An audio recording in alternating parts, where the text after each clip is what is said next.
ବୁଲୁଥିଲେ ସେ ସମୟରେ ସେ ଲୋକଙ୍କର ଅଭାବ ଅସୁବିଧା ଅଭିଯୋଗ ଏସବୁ କଥା ଶୁଣୁଥିଲେ। ସେହି ସମୟରେ ବିଜୁ ଜନତା ଦଳ ତୀବ୍ର ପ୍ରତିକ୍ରିୟା ପ୍ରକାଶ କରିଥିଲା କି? ଯଦି କରିନଥିଲା ତାହେଲେ ଏବେ କାହିଁକି? ସେତେବେଳେ ପ୍ରକାଶ କରାଯାଇଥିଲା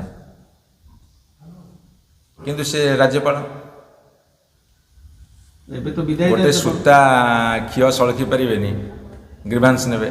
ଯଦି ଗ୍ରିଭାନ୍ସ ତୁମେ ନେଇଥିଲ, ହଜାର ହଜାର ଗ୍ରିଭାନ୍ସ ନେଇଥିଲ, ହେଲା ଆମ ସରକାର ପଳେଇଲା, ବିଜେପି ସରକାର ଆସିଲା, ତୁମେ 7 ମାସ କଣ୍ଟିନ୍ୟୁ କଲ, ସେଇ ଯେତିକି ଗ୍ରିଭାନ୍ସ ଆଣିଥିଲ ତାକୁ ଟିକେ ଲୋକଙ୍କ ସାମ୍ନାରେ ପକାଇ ଦିଅ, ସେଥିରୁ କେତେଟା ତୁମେ ସମାଧାନ କରିଛ।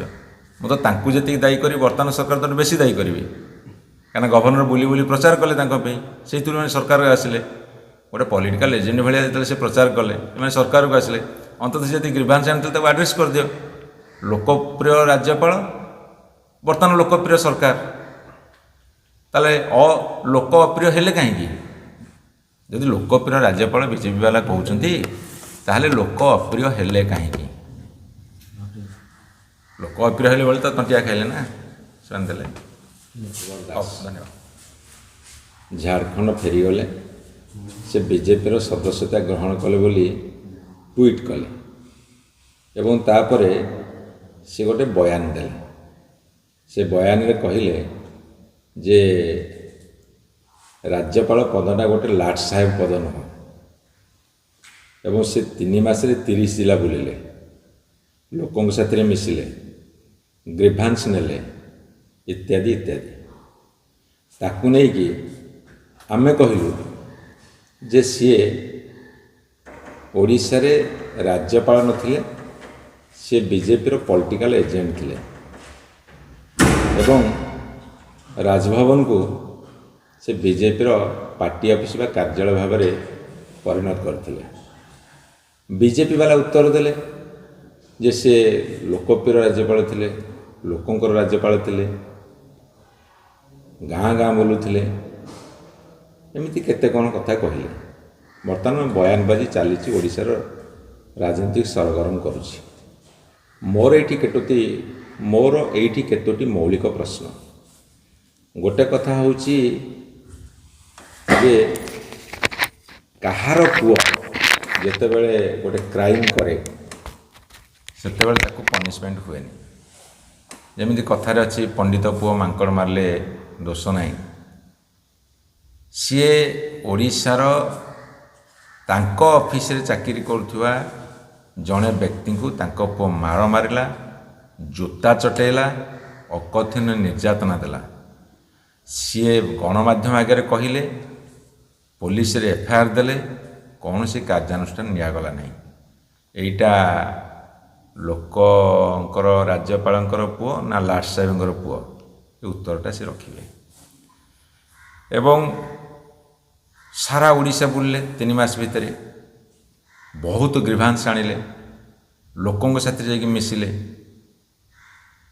ହେଲା ଆମ ସରକାର ଥିଲା, ତାଙ୍କ ଗ୍ରିଭାନ୍ସ ହୁଏତ ଶୁଣିନଥିବେ। ମୁଁ ତ ପ୍ରଥମରୁ କହିଛି ଯେ ରାଜ୍ୟପାଳ ଗାଣ୍ଡୁଏ ମାଟି ପକାଇବାର କ୍ଷମତା ନାହିଁ।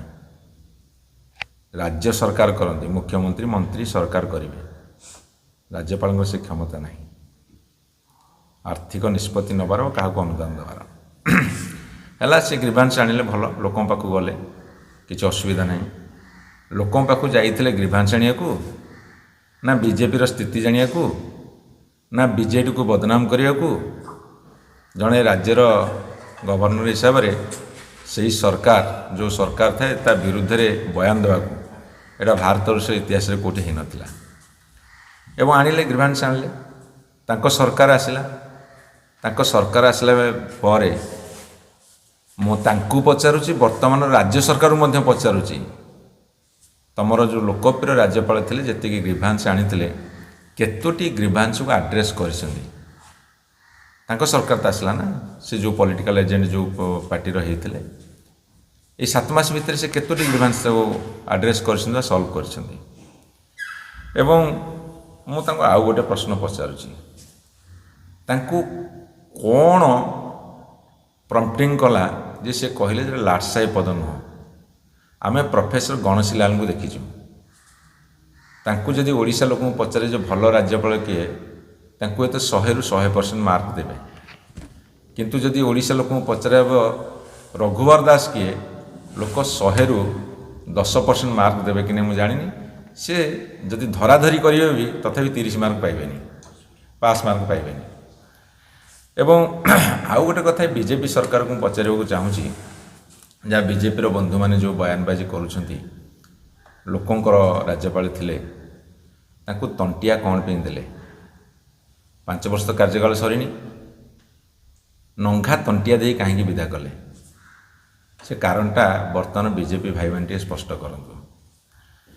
ଏବଂ ସବୁଠାରୁ ବଡ଼ କଥା ହେଉଛି ଯେ ତାଙ୍କ ପୁଅ ଯେତେବେଳେ ବାଡ଼େଇଲେ, ଝାଡ଼ଖଣ୍ଡୀ ଗୁଣ୍ଡାଙ୍କୁ ନେଇକି ଓଡ଼ିଆ ଲୋକଙ୍କୁ ବାଡ଼େଇଲେ, ଏ ସରକାର ତ ସେତିକି ଦମ୍ ନଥିଲା ତାଙ୍କୁ ପନିସମେଣ୍ଟ ଦେବାକୁ। ଏବେ ତ ସେ ଗଲେଣି, ଅନ୍ତତଃ ତାଙ୍କ ପୁଅକୁ ଟିକେ ଡାକନ୍ତୁ, ପୁଲିସ ପଚାରୁ, ବାନ୍ଧନ୍ତୁ, ଫରୱାର୍ଡ଼ କରନ୍ତୁ, ଓଡ଼ିଆ ଅସ୍ମିତାକୁ ଫେରାଇ ଆଣନ୍ତୁ। ବର୍ତ୍ତମାନର ବିଜେପି ସରକାର ଦାୟିତ୍ୱ ହେଲା ଯେଉଁ ଓଡ଼ିଆ ଅସ୍ମିତା କଥା କହିକି ଆସିଥିଲେ ସେଇ ଓଡ଼ିଆ ଅସ୍ମିତାକୁ ସେ ବର୍ତ୍ତମାନ ଫେରାଇ ଆଣନ୍ତୁ। ଏବଂ ସେମାନେ ତୁଳନା କରି ଦେଖନ୍ତୁ ଯେ ଗଭର୍ଣ୍ଣର ପୋଷ୍ଟଟା ଲାଟ୍ ସାହେବ ସେ କାହିଁକି କହିଲେ, ତାକୁ ଟିକେ ନିରୀକ୍ଷଣ କରନ୍ତୁ। ବିଭିନ୍ନ ରାଜ୍ୟରେ ଯେଉଁ ଗଭର୍ଣ୍ଣର ଅଛନ୍ତି, ଯେଉଁଠି ଅଣ ବିଜେପି ସରକାର ଅଛି, ସେଠି ସେମାନଙ୍କର ଭୂମିକା କ'ଣ ଏବଂ ସେଇ ମାପକାଠିରେ ସେ କାହିଁକି କହିଲେ, ସେଇଟା ଅସୁମାରୀ ପ୍ରଶ୍ନ ସୃଷ୍ଟି କରିଛି।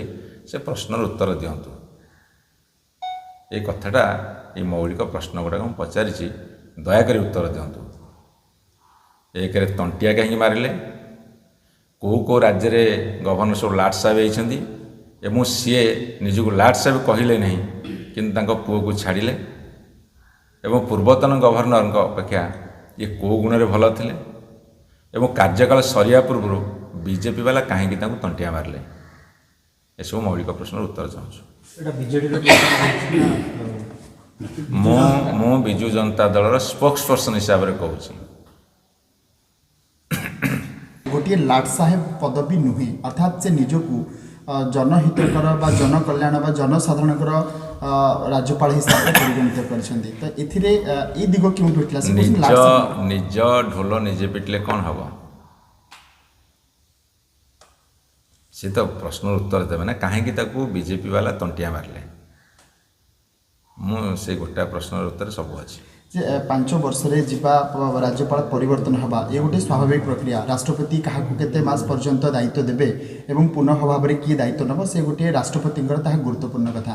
ସେଥିରେ ଦଳୀୟ କଥା କେମିତି ଉଠିଲା କି ଯେମିତିକି ଆପଣ ଯେମିତି କହିଲେ ଯେ ବିଜେପି ତଣ୍ଟିଆ ତାଙ୍କୁ ମାରିଲେ, ଏମିତି ତ କୌଣସି ଗୋଟିଏ ଇନସିଡେଣ୍ଟ ହେଇଛି କି? Governor appointment by the recommendation of.